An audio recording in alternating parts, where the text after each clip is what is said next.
Mover el punto de encaje. Un par de días más tarde, don Juan y yo emprendimos un viaje a las montañas.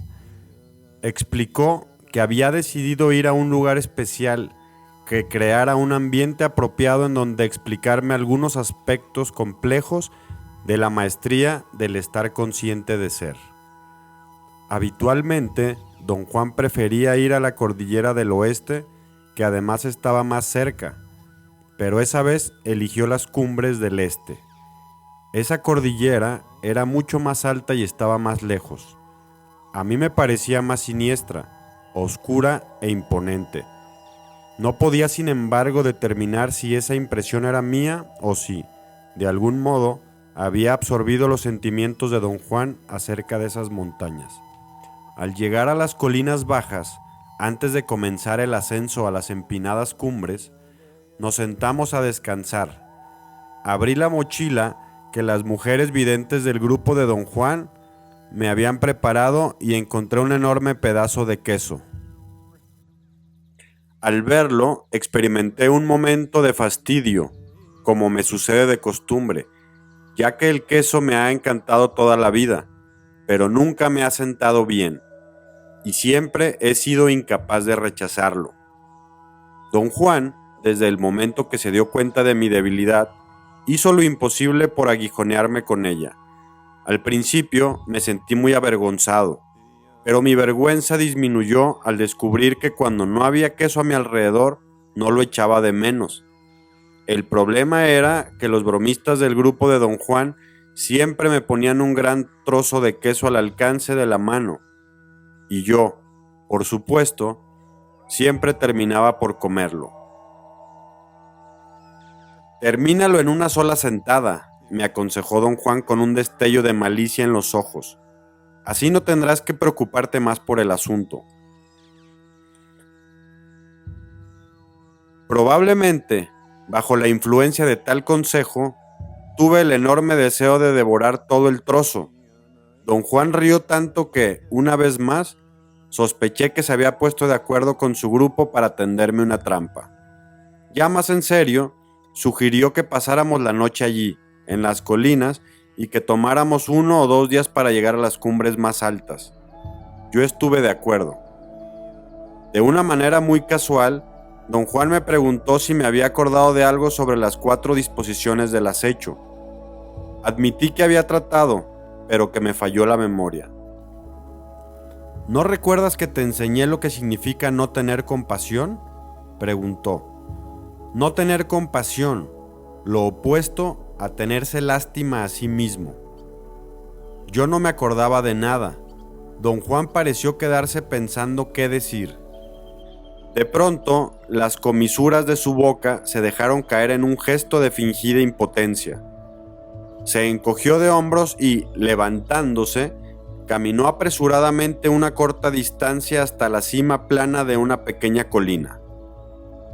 Los brujos no tienen compasión, dijo, mientras nos sentábamos en el suelo rocoso. Pero ya tú sabes todo eso. Lo hemos conversado tantas veces. Después de un largo silencio, dijo que continuaríamos discutiendo los centros abstractos de las historias de la brujería, pero que tenía la intención de hablar cada vez menos sobre ellos, pues se acercaba el momento en que me sería dado descubrirlos yo mismo y permitir que me revelaran su significado. Como ya te he dicho, continué, el cuarto centro abstracto se llama el descenso del espíritu o ser movido por el intento. La historia cuenta que, a fin de revelar los misterios de la brujería, al hombre del que hemos estado hablando, fue necesario que el espíritu descendiera. El espíritu eligió un momento en el que el hombre estaba distraído, con la guardia baja, y, sin mostrar piedad alguna, dejó que su presencia moviera, por sí misma, el punto de encaje de ese hombre a una determinada posición. Una posición que los brujos describen como el sitio donde uno pierde la compasión, o el sitio donde no hay piedad. Puesto que el hombre de nuestra historia perdió allí la compasión, el no tener compasión se convirtió en el primer principio de la brujería.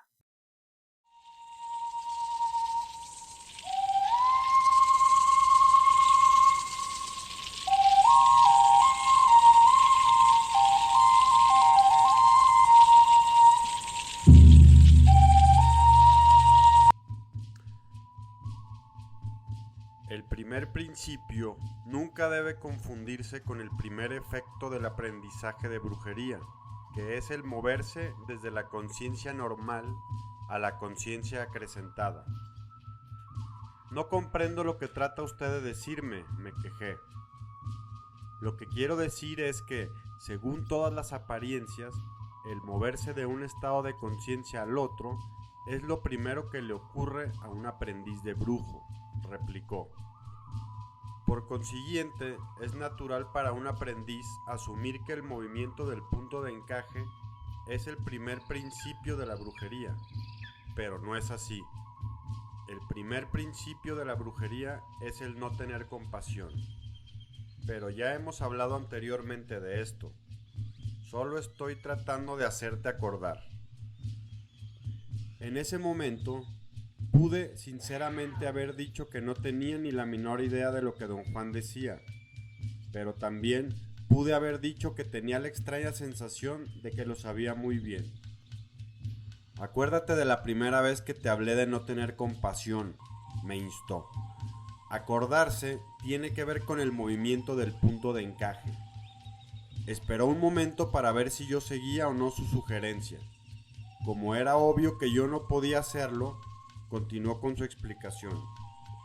Dijo que por misterioso que fuera el moverse a la conciencia acrecentada, solo hacía falta la presencia del espíritu para lograrlo.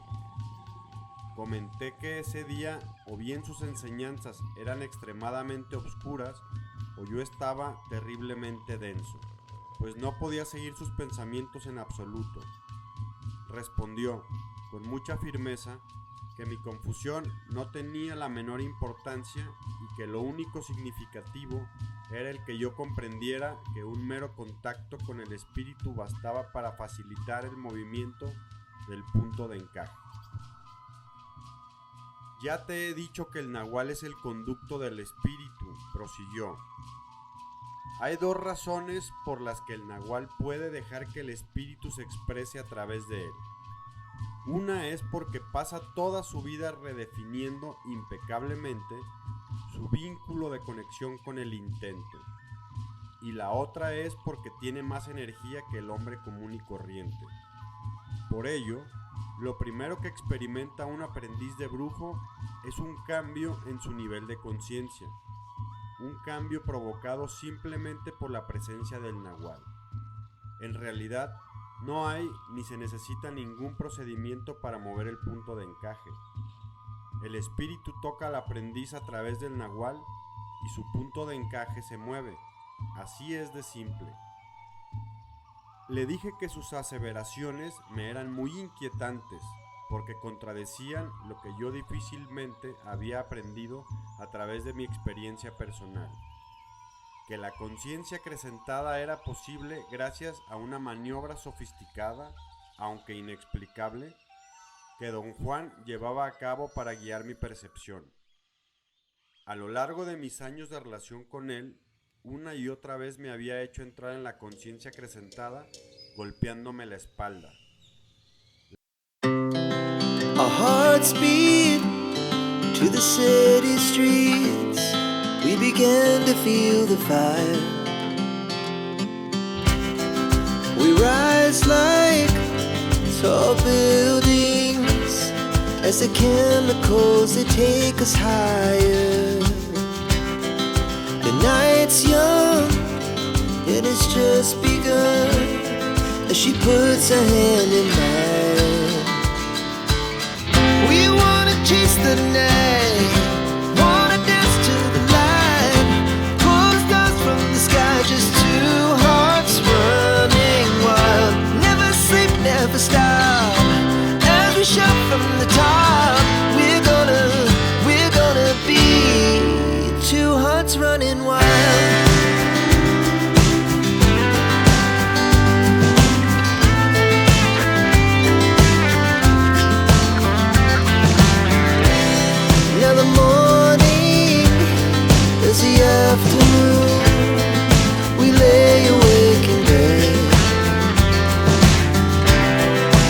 so loud as the hours pass. We're gonna do it all again. We wanna chase the night, wanna dance to the light, pull the stars from the sky, just two hearts running wild. Never sleep, never stop, as we shout from the top. We're gonna be. We're gonna be two hearts running wild.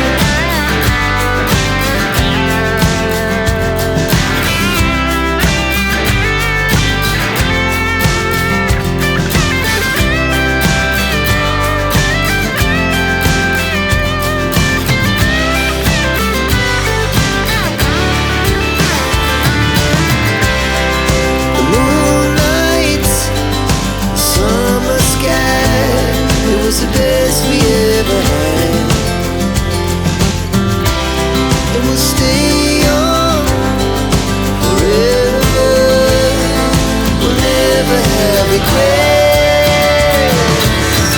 We wanna chase the night, wanna dance to the light, pull the stars from the sky, just two hearts running wild. Never sleep, never stop. Después de la operación, hablé brevemente con 3 de los invitados.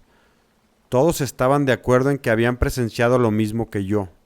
Cuando hablé con mi amigo, el paciente, me contó que él solo había sentido un dolor constante, pero no fuerte, en el estómago y una sensación de ardor en el lado derecho. Le había relatado todo esto a don Juan y hasta me atreví a dar una explicación cínica. Dije que, en mi opinión, la penumbra del cuarto se prestaba perfectamente para la prestidigitación y que eso podría explicar el hecho de que vi los órganos internos fuera de la cavidad abdominal, enjuagados en el balde de alcohol. Por otro lado, el impacto emocional causado por el dramático trance de la curandera, que también me pareció un truco, ayudó a crear entre los presentes una atmósfera de fe casi religiosa. De inmediato, don Juan señaló que esto era una opinión cínica en vez de una explicación cínica, pues no explicaba el hecho de que mi amigo se hubiera recuperado de su enfermedad. Don Juan propuso entonces una explicación basada en el conocimiento de los brujos. Dijo que todo el acontecimiento se basaba en el hecho, incomprensible para la razón, de que la curandera fuese capaz de mover el punto de encaje del exacto número de personas en el cuarto. El único truco, si así se le podía llamar, era que el número de personas no excediera el que ella podía manejar. Su dramático trance y el histrionismo consiguiente eran, según don Juan, o bien artificios conscientemente usados para atrapar la atención de los presentes, o maniobras dictadas por el espíritu mismo, para ser usadas conscientemente. Como fuese, constituían el medio más apropiado para que la curandera pudiera fomentar la unidad de pensamiento necesaria para borrar dudas en los presentes y así forzarlos a entrar en la conciencia acrecentada. Abrir el cuerpo con un cuchillo de cocina y extraer los órganos internos no fue prestidigitación, afirmó don Juan. Fue algo auténtico y real.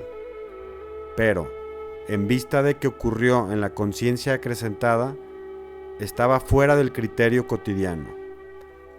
Yo le había preguntado a don Juan cómo era posible que la curandera moviera los puntos de encaje de esas personas sin tocarlas. Su respuesta fue que el poder de la curandera, ya fuera un don o un estupendo logro, era servir de conducto al espíritu. Era el espíritu y no la curandera, dijo, el que había movido esos puntos de encaje.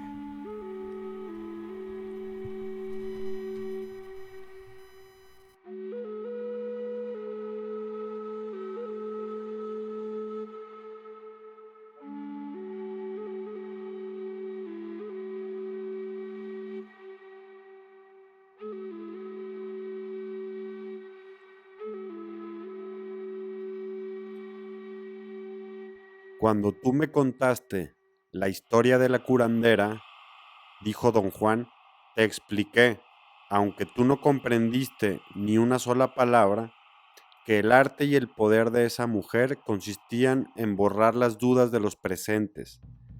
Al hacer eso, ella podía permitir que el espíritu moviera sus puntos de encaje.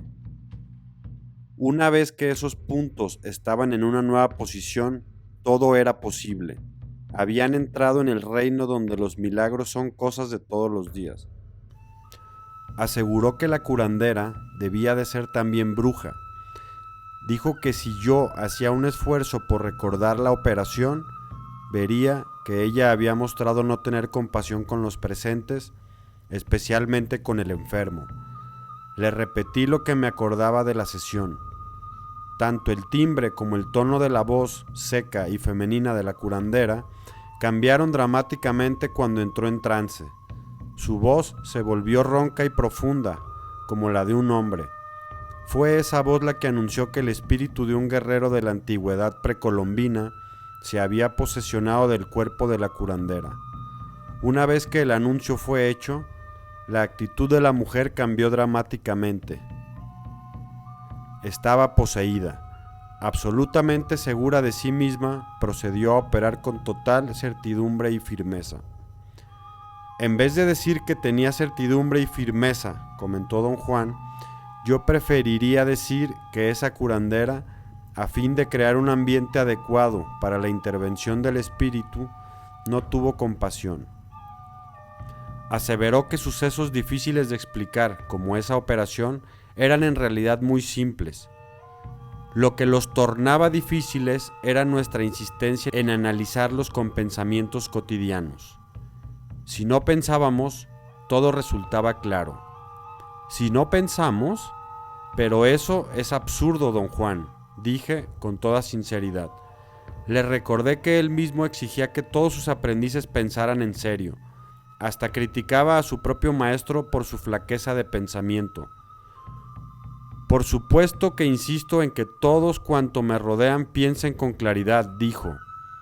También explico a quien me quiera escuchar que el único modo de pensar con claridad es no pensar en absoluto. Yo creía que tú comprendías esa contradicción de la brujería. Casi a gritos lo acusé de hablar con acertijos.